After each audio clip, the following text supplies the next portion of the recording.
Unfold scope presenting mistake river 2003 में आई। Mistake river एक शानदार क्राइम ड्रामा फिल्म है जो डेनिस लेहने के उपन्यास पर आधारित है। यह कहानी तीन दोस्तों जिम्मी, शॉन और डेव की जिंदगी के इर्द गिर्द घूमती है, जिनकी बचपन की एक भयावह घटना उन्हें जीवन भर के लिए बदल देती है। सालों बाद जब जिम्मी की बेटी की हत्या हो जाती है, तो उनके बीच छिपे पुराने जख्म फिर से हरे हो जाते हैं। एक ओर दुख और गुस्से की आग है, दूसरी ओर सच्चाई की तलाश। क्या जो दिखता है वही सच होता है? क्या इंसाफ का मतलब सिर्फ बदला है? मिस्टिक रिवर एक गहरी, इमोशनल और विचारोत्तेजक कहानी है जो दोस्ती, विश्वास और दर्द के ताने बाने से बुनी गई है। इसकी कहानी, एक्टिंग और सस्पेंस इस फिल्म को एक मास्टरपीस बना देते हैं। तो देर किस बात की, चलिए आज की इस शानदार फिल्म की शुरुआत करते हैं। इस कहानी की शुरुआत 1975 में बस्टन के चार्ल्स टाउन से होती है, जहां तीन दोस्त जिम्मी मरकम, शॉन डिवाइन और डेव बॉयल गली में स्ट्रीट हॉकी खेल रहे होते हैं। खेलते हुए उनकी बॉल सिवर लाइन के पास चली जाती है और तभी उनका ध्यान सड़क पर पड़े ताजा प्लास्टर की ओर जाता है। जिम्मी सुझाव देता है कि उन्हें इस प्लास्टर पर अपने नाम लिखने चाहिए। जिमी और शॉन अपना नाम लिख भी देते हैं, लेकिन जैसे ही डेव की बारी आती है, एक कार आकर उनके पास रुकती है। उसमें बैठा आदमी खुद को पुलिस अफसर बताता है और उन्हें डांटते हुए कहता है कि यह इलाका पुलिस के अधिकार में है और उनका यह काम गैरकानूनी है। इसके बाद वह उनसे पूछता है कि वे कहाँ रहते हैं। जिम्मी और शॉन बताते हैं कि वे पास में ही रहते हैं, जबकि डेव का घर थोड़ा दूर होता है। ये सुनते ही वो व्यक्ति डेव को जबरदस्ती अपनी गाड़ी में बैठा लेता है और गाड़ी में एक पादरी भी मौजूद होता है, जो डेव को देखकर बेहद खुश होता है। इसके बाद वे डेव को लेकर वहां से चले जाते हैं। जिम्मी और शॉन, जो डेव के दोस्त थे, ये सब अपनी आंखों के सामने होते हुए देखते हैं, लेकिन छोटे होने की वजह से कुछ नहीं कर पाते। बाद में पता चलता है कि वे दोनों आदमी असली पुलिस ऑफिसर नहीं थे, बल्कि बच्चों का शोषण करने वाले अपराधी थे। उन्होंने डेव को एक झोपड़ी में बंद कर दिया और उसका लगातार यौन शोषण किया। डेव ने यह सब चुपचाप सहा, लेकिन एक दिन उसे भागने का मौका मिला और उसने वह मौका नहीं गंवाया। समय बीतता है और कहानी 25 साल आगे बढ़ती है। अब डेव बड़ा हो चुका है, उसकी शादी हो चुकी है और उसका एक बेटा भी है। दूसरी तरफ जिम्मी अब शहर का एक प्रभावशाली बिजनेसमैन बन गया है और एक गैंग का सरगना भी है। उसकी पहली पत्नी से उसे एक बेटी है, जिसका नाम केटी है। दोस्तों के साथ नाइट आउट की इजाजत मांगती है। जिम्मी कुछ देर सोचकर आखिरकार हामी भर देता है। जाते वक्त केटी अपने पिता को ध्यान से देखती है और कहती है कि वो जल्दी लौट आएगी। बाहर निकलने के बाद केटी अपने बॉयफ्रेंड रे से मिलती है। दोनों बेहद खुश दिखते हैं। रे उसे बताता है कि अब ज्यादा वक्त नहीं बचा, कल वो अपनी योजना को अंजाम देंगे। उनके बीच का प्यार साफ झलक रहा था। उसी रात रे और केटी अपने दोस्तों के साथ एक बार में मौज मस्ती कर रहे होते हैं, जब थोड़ी दूर बैठा डेव केटी को देख लेता है और तुरंत उसे पहचान जाता है। वह लड़की जिमी की बेटी है, जो डेव का बचपन का दोस्त था। अब कहानी में आगे हम देखते हैं कि जब डेव देर रात अपने घर पहुंचता है, तो उसके हाथ खून से सने होते हैं। यह देखकर उसकी पत्नी सेलिस्ट घबरा जाती है और उससे पूछती है कि यह खून कैसे लगा। डेव घबराते हुए कहता है कि एक नशेड़ी ने उस पर हमला किया और आत्मरक्षा में उसे मारना पड़ा। उसे यह तक नहीं पता कि वह आदमी जिंदा है या मर गया। डेव बहुत डरा हुआ नजर आता है। सेलिस्ट उसे अस्पताल जाने की सलाह देती है, लेकिन वह मना कर देता है। अगली सुबह सेलिस्ट अखबारों को ध्यान से पढ़ती है, लेकिन उसे कहीं भी किसी हत्या या हमले की खबर नहीं मिलती। वह हैरान होती है कि अगर डेव ने सच में किसी को मारा है, तो अभी तक अखबारों में खबर क्यों नहीं छपी। तभी शॉन को कुछ बच्चों की कॉल आती है, जो बताते हैं कि उनके घर के बाहर एक कार खड़ी है जिस पर खून के धब्बे हैं, और यहीं से कहानी में एक नया मोड़ आता है। वो अपनी टीम के साथ उस जगह पर पहुंच जाता है। उधर जब जिमी को घर में अपनी बेटी केटी नहीं मिलती, तो वह बेहद परेशान हो उठता है। वह अपने जानने वालों को कॉल करना शुरू करता है, जिससे यह जानकारी मिलती है कि पिछली रात केटी एक बार में गई थी और रात करीब 1 बजे अपने दोस्तों के साथ वहां से निकल गई थी। वह अपनी दुकान की ओर भी जाता है, जहां केटी अक्सर आया करती थी, लेकिन वहां भी उसकी कोई जानकारी नहीं मिलती। जिमी की चिंता बढ़ जाती है और उसे किसी अनहोनी का डर सताने लगता है। वह केटी को हर संभव जगह तलाशता है, लेकिन उसका कोई पता नहीं चलता। इस दौरान रे का एक दोस्त हैरिस भी केटी से मिलने आता है, मगर तब तक वह गायब हो चुकी होती है। जिमी हैरिस को देखकर भीतर ही भीतर गुस्से से भर जाता है, जिससे हैरिस को वहां से चले जाना पड़ता है। वहीं दूसरी तरफ जिमी की दूसरी पत्नी एनाबेथ की दोनों बेटियां एक धार्मिक आयोजन में भाग लेती हैं, जहां उन्होंने चर्च की परंपराओं को अपनाया होता है। इस मौके पर भले ही जिम्मी के चेहरे पर मुस्कान थी, लेकिन उसकी आंखों से केटी को लेकर बेचैनी साफ झलक रही थी। उसी समय शॉन अपनी टीम के साथ वारदात की जगह पर पहुंचता है। वह एक कार की जांच करता है और जल्दी ही उसे पता चलता है कि यह गाड़ी केटी की ही है, हालांकि वह खुद वहां मौजूद नहीं होती। गाड़ी की हालत देखकर ऐसा प्रतीत होता है कि जैसे किसी ने चलती कार में ही केटी को कंधे पर गोली मारी हो। इसके बाद शायद उसने थोड़ी दूरी पर कार रोकने की कोशिश की होगी, लेकिन भीतर खून चारों ओर फैल चुका था। शॉन अंदाजा लगाता है कि केटी जान बचाने के लिए नजदीकी जंगल की ओर भागी होगी। जैसे ही पुलिस उस दिशा में बढ़ती है, रास्ते में जिम्मी की नजर पुलिस वाहनों पर पड़ती है। उन्हें देखकर उसका दिल बैठने लगता है और वह भी उनके पीछे पीछे चल पड़ता है। अंत में वही होता है जिसका उसे डर था। शॉन को जंगल में केटी की लाश मिल जाती है। जिम्मी अपनी बेटी को एक बार देखना चाहता था। पुलिस उसे रोकने की कोशिश करती है, लेकिन जिम्मी खुद को रोक नहीं पाता। वह बुरी तरह घबराया हुआ शॉन से चिल्लाकर पूछता है, क्या मेरी बेटी जिंदा है? मगर शॉन कोई जवाब नहीं देता। वह जानता था कि यह सच जिम्मी के लिए एक गहरा सदमा होगा। फिर भी उसे हकीकत बतानी ही पड़ती है। शॉन जिम्मी को पोस्टमार्टम हाउस ले जाता है, जहां केटी की मौत की पुष्टि हो जाती है। अपनी बेटी को इस हालत में देख जिम्मी की दुनिया जैसे थम जाती है। उसके होश उड़ जाते हैं। इसके बाद शॉन और उसका साथी ऑफिसर विटनी जिम्मी और एनाबेथ से पूछताछ शुरू करते हैं। वे जानना चाहते हैं कि केटी के जाने से पहले उसने ऐसा कुछ कहा था क्या, जो किसी तरह के खतरे या परेशानी का संकेत देता हो। जिम्मी याद करता है कि जब केटी जा रही थी, तो उसने जिस तरह से बाय कहा था, उसमें कुछ अजीब था, जैसे वह लौटने वाली ही नहीं हो।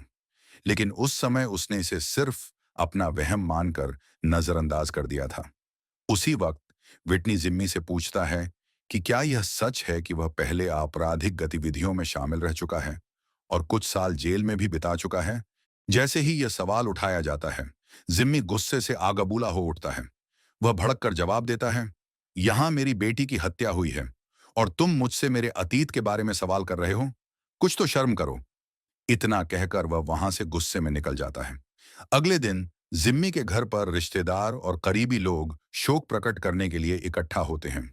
डेव और उसकी पत्नी सेले भी वहां आते हैं। हालांकि सेले इस पूरी घटना से बहुत ज्यादा विचलित हो चुकी होती है। उसके मन में एक गहरा शक जन्म लेता है।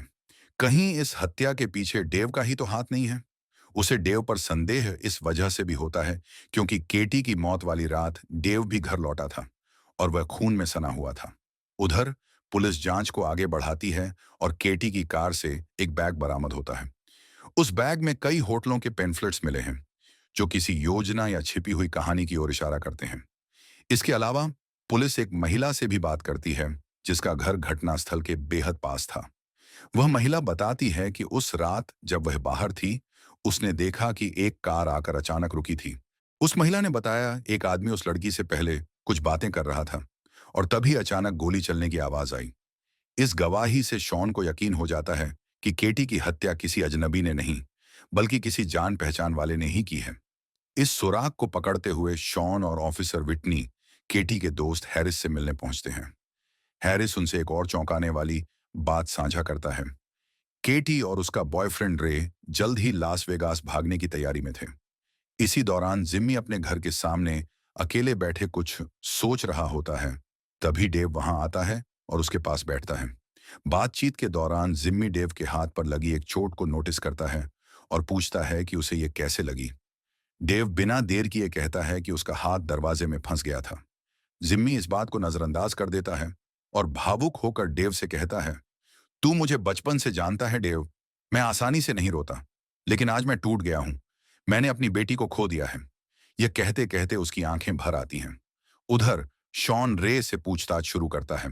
अब तक इकट्ठा हुए सुराग और संदेह एक दिशा में इशारा करने लगते हैं। रे से पूछताछ के दौरान वह काफी घबरा जाता है और उलझन में शॉन से पूछता है, मुझसे ये सब क्यों पूछ रहे हैं? केटी है कहाँ? तब शॉन उसे सच बताता है कि केटी की हत्या हो चुकी है। यह सुनकर रे पूरी तरह टूट जाता है। रे आगे बताता है कि जिस शाम यह घटना हुई वह अपने घर पर था और सो रहा था, लेकिन ऑफिसर विटनी को उसकी कहानी पर यकीन नहीं होता। वह सुझाव देता है कि रे का पॉलीग्राफ टेस्ट करवाया जाए। रे सहमति जताता है और जब टेस्ट की रिपोर्ट सामने आती है तो साफ हो जाता है कि रे झूठ नहीं बोल रहा था। यह नतीजा जांच को एक नए मोड़ पर ले आता है। अब तक पुलिस को पूरा यकीन था कि रे ही हत्यारा है, लेकिन अब वो संभावना पूरी तरह खारिज हो जाती है। इसके बाद पुलिस जांच का रुख बदल देती है और वे उस बार में मौजूद लोगों की तहकीकात शुरू करते हैं जहां केटी आखिरी बार देखी गई थी। इसी सिलसिले में एक नया नाम सामने आता है, डेव। अगली सुबह शॉन और विटनी डेव से मिलने जाते हैं। पूछताछ में पता चलता है कि डेव उस रात करीब 1 बजे अपने घर वापस आया था। विटनी को डेव के हाथों पर चोट के निशान नजर आते हैं जो शक पैदा करते हैं, खासकर क्योंकि यह पहले से मालूम था कि डेव और केटी एक दूसरे को जानते थे। हालांकि शॉन जल्दबाजी में किसी निष्कर्ष पर पहुंचना नहीं चाहता था। वह हर कदम फूंक फूंक कर रख रहा था। फिर दोनों शॉन और विटनी जिम्मी के घर पहुंचते हैं जहां डेव पहले से ही मौजूद होता है। इस बार विटनी डेव से सीधा सवाल करता है, तुम्हारे हाथ में चोट कैसे आई? डेव कहता है कि कुछ दिन पहले कचरा हटाते वक्त उसका हाथ कट गया था। शॉन और विटनी को डेव की बातों पर जरा भी भरोसा नहीं होता। इसी बीच उनकी मुलाकात डेव की पत्नी सेलिस्ट से होती है। शॉन उससे पूछता है कि क्या उसे याद है डेव उस रात कितने बजे घर लौटा था। ये सवाल सुनकर सेलिस्ट थोड़ी असहज हो जाती है और अपने पति को बचाने के लिए झूठ का सहारा लेती है। वह कहती है कि वह तो उस समय तक सो चुकी थी, इसलिए उसे कुछ भी याद नहीं है। उसकी हिचकिचाहट और जवाबों में स्पष्टता की कमी देखकर शॉन को भी संदेह होने लगता है कि शायद डेव और सेलिस्ट कुछ छुपा रहे हैं। इसी दौरान पुलिस जिम्मी से पूछती है कि वह रे को लेकर इतना नाराज क्यों है, क्या उनके बीच कोई पुरानी दुश्मनी है। इस पर जिम्मी जवाब देता है कि उसे रे से कोई निजी समस्या नहीं है, लेकिन वह रे के पिता जॉन को कभी पसंद नहीं करता था। जॉन को वह गैर जिम्मेदार और लापरवाह इंसान मानता है जिसने अपना ही परिवार छोड़ दिया था। जिम्मी का मानना है कि ऐसा पिता जिस बेटे को पालता है उस पर वह कैसे भरोसा कर सकता है। कुछ दिन बाद पुलिस को फॉरेंसिक लैब से एक अहम रिपोर्ट मिलती है। इसमें बताया गया होता है कि केटी की हत्या में इस्तेमाल हुई बंदूक वही है जिसका उपयोग कुछ साल पहले एक शराब की दुकान में डकैती के दौरान हुआ था। यह जानकारी मिलते ही पुलिस उस पुराने केस की ओर रुख करती है और शराब की दुकान के मालिक से बात करती है। बातचीत में सामने आता है कि उस डकैती के दौरान गोली चलाने वाला कोई और नहीं बल्कि रे का पिता जॉन ही था। इस नए खुलासे के बाद एक बार फिर पुलिस का शक रे पर गहराने लगता है। हालांकि विटनी अब भी डेव को संदिग्ध मान रहा होता है। वह शॉन से कहता है कि उसे लगता है इस पूरे मामले में डेव और सेलिस्ट दोनों की कोई भूमिका हो सकती है, लेकिन शॉन इस थ्योरी को बेबुनियाद मानकर विटनी से नाराज हो जाता है और दोनों के बीच बहस छिड़ जाती है। दूसरी ओर रात को डेव अकेला एक कमरे में बैठकर वैम्पायर फिल्म देख रहा होता है। तभी उसकी पत्नी सेलिस्ट वहां आती है। डेव उससे पूछता है कि वह इतनी देर कहां थी, लेकिन सेलिस्ट सीधा जवाब देने से बचती है। डेव को गुस्सा आ जाता है और वह भड़क कर कहता है, मुझे पता है कि तुम्हें लगता है कि मैंने ही केटी को मारा है। सेलिस्ट इससे इनकार करती है, लेकिन डेव का गुस्सा कम नहीं होता। वह तमतमाकर कहता है, अगर ऐसा नहीं है तो क्या तुम्हें लगता है कि मैं जाकर पुलिस को सब सच बता दूं? वो सब जो उस रात हुआ था और वो लाश जिसे मैंने मारा था। डेव की ये बातें कहानी को और भी रहस्यमय मोड़ पर ले जाती हैं। अब सवाल उठता है, अब हम डेव को एक शांत जगह पर अकेले बैठे देखते हैं। उसकी आंखों में आंसू हैं और चेहरा अतीत की स्याह यादों में डूबा हुआ है। वह टूटे हुए मन से अपनी पत्नी सेलिस्ट को अपने बचपन की तकलीफों और उन घटनाओं के बारे में बताता है जिन्होंने उसके दिमाग और व्यवहार पर गहरा असर डाला है। डेव स्वीकार करता है कि कई बार उसे खुद भी समझ नहीं आता कि वो कैसे जिंदा है, कैसे खुद को संभाले हुए है। सेलिस्ट ने अपने पति को इस तरह भावनात्मक रूप से बिखरे हुए पहले कभी नहीं देखा था। कुछ देर बाद जब डेव बाहर निकलता है तो उसकी नजर नदी किनारे अकेले बैठे जिम्मी पर पड़ती है। अब उसके भीतर कोई बात छुपाने की ताकत नहीं बची थी। वह जिम्मी के पास जाकर बताता है कि वह भी उसी रात उसी बार में मौजूद था जहां केटी आखिरी बार देखी गई थी। उसने केटी को जाते जाते देखा था, लेकिन उसके बाद की कोई भी बात उसे याद नहीं। इतना कहकर वह वहां से चुपचाप चला जाता है। कुछ दिन बाद ऑफिसर विटनी को डेव के खिलाफ एक ठोस सुराग हाथ लगता है। पुलिस को डेव की कार मिलती है और उसमें खून के धब्बे पाए जाते हैं। यह एक बेहद महत्वपूर्ण क्लू था, जिसके आधार पर डेव को पूछताछ के लिए बुलाया जाता है। लेकिन डेव अपना बचाव करते हुए कहता है कि उसकी कार कुछ वक्त पहले चोरी हो गई थी और इसकी रिपोर्ट भी दर्ज करवाई थी। मजबूरी में शॉन और विटनी को उसे छोड़ना पड़ता है, क्योंकि उसके खिलाफ कोई निर्णायक सबूत मौजूद नहीं रहता।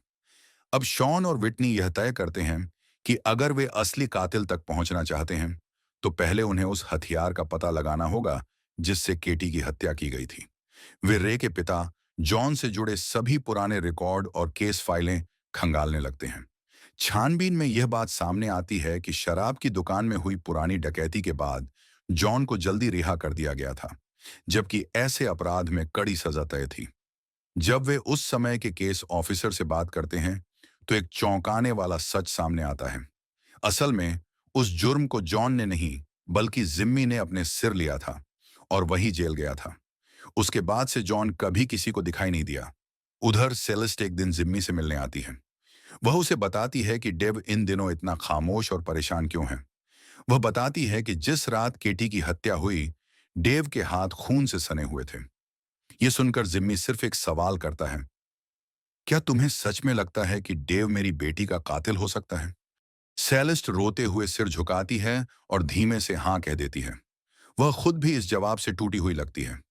वहीं दूसरी ओर शॉन और विटनी केस को सुलझाने के लिए एक बार फिर रे को पकड़ते हैं और पूछताछ शुरू करते हैं। शॉन उससे पूछता है, तुम्हारे पिता जॉन कहाँ हैं? रे बताता है कि एक रात उसके पिता घर से शराब पीने निकले थे और फिर कभी लौटकर नहीं आए।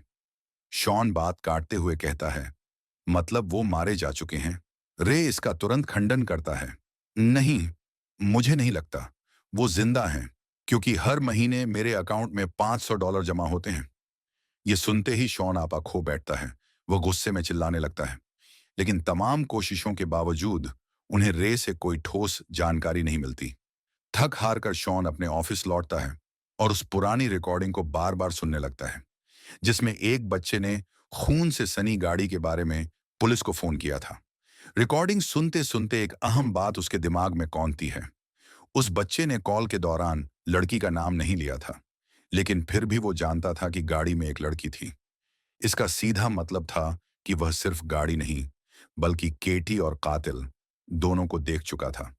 यह सोचते ही शॉन और विटनी उस लड़के को ढूंढने निकल पड़ते हैं। कुछ साल पहले जॉन ने एक चोरी की थी, लेकिन पुलिस ने मुझे पकड़ लिया। मैं जेल चला गया। जब मैं अंदर था, तब केटी की मां बीमार रहने लगी और मैं कुछ नहीं कर सका। जब तक मैं छूटा, वो इस दुनिया में नहीं थी। मैंने कसम खाई थी कि जॉन से इसका बदला लूंगा। एक रात मैंने उसे ढूंढा, पकड़ा और खत्म कर दिया। उसकी लाश इसी नदी में फेंक दी। क्या तुम्हें लगता है कि मैंने ही केटी को मारा? जिम्मी गुस्से से तमतमाकर कहता है, हाँ, क्योंकि उस रात तुम्हारे हाथ खून से सने थे। डेव गहरी सांस लेकर कुछ कहने ही वाला था।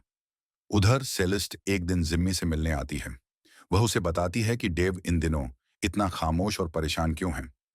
वह बताती है कि जिस रात केटी की हत्या हुई, डेव के हाथ खून से सने हुए थे।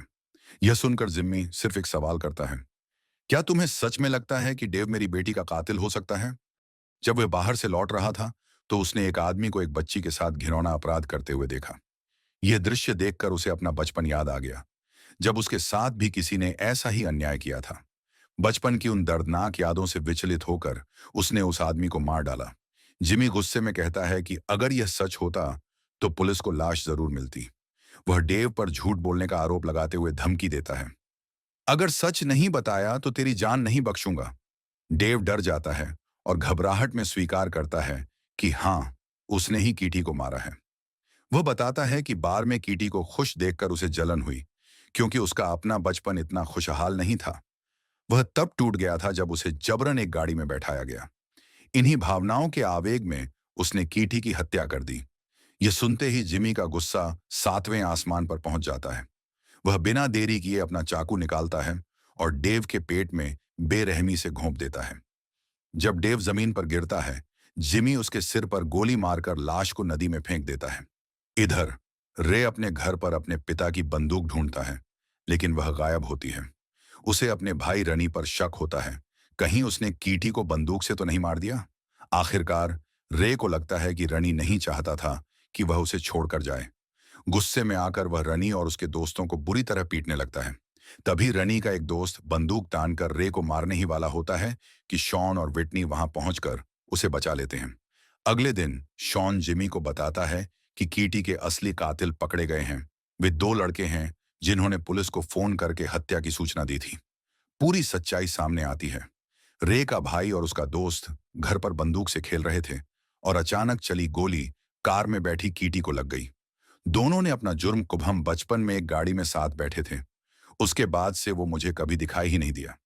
यह कहकर वह शॉन का धन्यवाद करता है कि उसने कीटी के असली हथियारों को पकड़ा, लेकिन साथ ही एक तीखा ताना भी मारता है। अगर पुलिस ने थोड़ा जल्दी काम किया होता तो शायद यह सब ना होता। शॉन अब समझ जाता है कि जिमी ने ही डेव को मार डाला है। वह पूछता है, क्या तुम अब भी डेव के परिवार को हर महीने $500 भेजते रहोगे? इस सवाल से साफ जाहिर होता है कि शॉन को सच्चाई का अंदाजा है, लेकिन बिना ठोस सबूतों के वह कुछ नहीं कर सकता। समय बीतता जाता है। शॉन की पत्नी उसके साथ वापस रहने लगती है, लेकिन डेव की पत्नी सेलिस्ट गहरे दुख में डूबी रहती है। फाउंडेशन डे के जश्न के बीच वह हर जगह अपने गायब पति को तलाशती है, लेकिन डेव कहीं नहीं मिलता। उसकी तकलीफ तब और बढ़ जाती है जब उसका बेटा भी उससे बात करना बंद कर देता है। उसे लगता है कि उसकी मां की वजह से ही उसके पिता ने घर छोड़ दिया है। इधर जिमी अपने की पर पश्चाताप करता रहता है। उसकी पत्नी एनाबेल उसे समझाती है, यह सिर्फ एक भूल थी, तुमने जानबूझकर ऐसा नहीं किया। कोई भी पिता तुम्हारी जगह होता तो शायद वही करता। लेकिन जिमी का दिल अभी भी बोझिल है। जब वह घर से निकलता है तो शॉन उसे देख लेता है और अपनी बंदूक से एक साफ इशारा करता है। यह स्पष्ट संकेत है कि वह जिमी को नहीं छोड़ेगा जब तक डेव और जॉन की मौत की सच्चाई सामने नहीं आ जाती। इसी के साथ यह कहानी एक रहस्यमय मोड़ पर समाप्त होती है, जहां न्याय और प्रतिशोध के बीच की रेखा धुंधली पड़ जाती है।